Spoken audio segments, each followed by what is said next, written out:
How fast things have soured. It was a fairy tale beginning for Meghan Markle when she married the man of her dreams, became a princess back in 2018 on a glorious day. But since then, we've had Megxit, a rift with the royal family, and, of course, all those legal battles against the press. And now Prince Harry is due to return to the UK next week.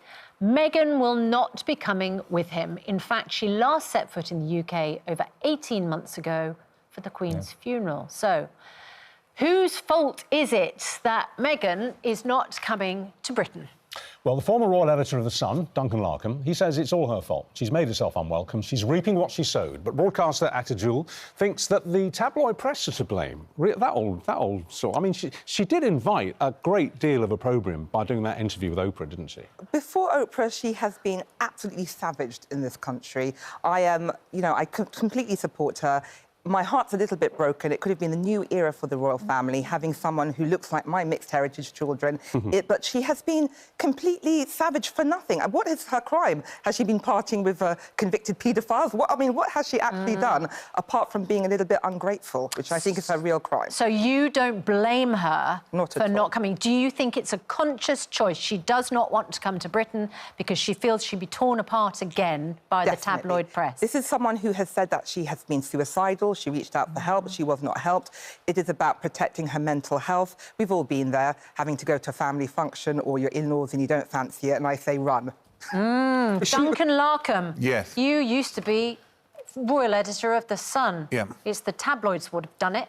Utter nonsense, I'm afraid. Yeah, when Meghan turned up on the scene, it was a breath of fresh air. It was the Markle sparkle. The way it was reported was entirely positive. Harry, at the time... That's how I remember it, too. And Harry was one of the most popular members of the royal family, second only to his grandmother.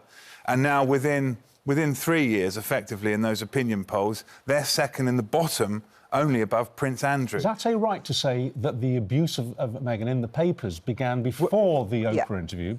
What abuse? What abuse? She's often described as descendant of a slave. I've never heard anyone described like that. When was she described that? In what newspaper?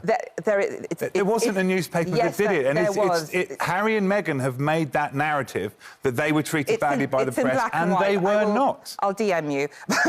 But it's in black and white. It's there. The way she's been treated, the way she was, she's from Compton, all of this nonsense. She's a really well-educated, Ivy League, independent, financially independent, successful person who was doing a lot of charity and purposeful things. She's very independent. She's broken off from her entire family, and now Harry's broken off his entire family.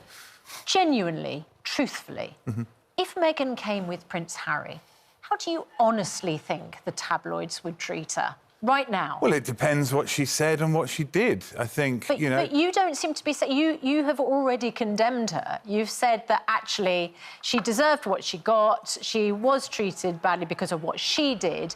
I'm not sure I said that. Your colleagues in the tabloids are not going to be fair towards her or even encouraging and welcoming, are they? Well, I just don't think that the news works like that. We can't confuse, and this is what's been a problem all along, is confused columnists writing their opinions to create debate in newspapers, but also social media, comments from readers. Yes, she's had horrific abuse on those platforms. She has, yes. And I've defended her for that. But to say that newspapers, particularly the British press, have just decided with this woman we're going to make her a public hate figure, is not true. Well, what do you think, then? I mean, what we can agree on is that she's not popular in this country out there. If we did a poll on it now, it wouldn't be favourable. What's she done wrong? Well, I think if you had to be her PR advisor and for her and Harry, and you said, right, you've had a good start here, let's see if we can make you as unpopular as possible. I don't know more that they could do to advise them. The way that they went off to America, the way that they, during COVID, when people were struggling, managed to cash in on the family silver, over $100 million, we're told, through deals. Then a book spare, the Oprah Winfrey, where they're accusing the royals for being racist. I mean, I don't need to reel off a whole list of things. It's probably easier to say... Because there is no list. She's done nothing wrong. They had to do that because they had to pay for security. And wouldn't you do that to defend your family?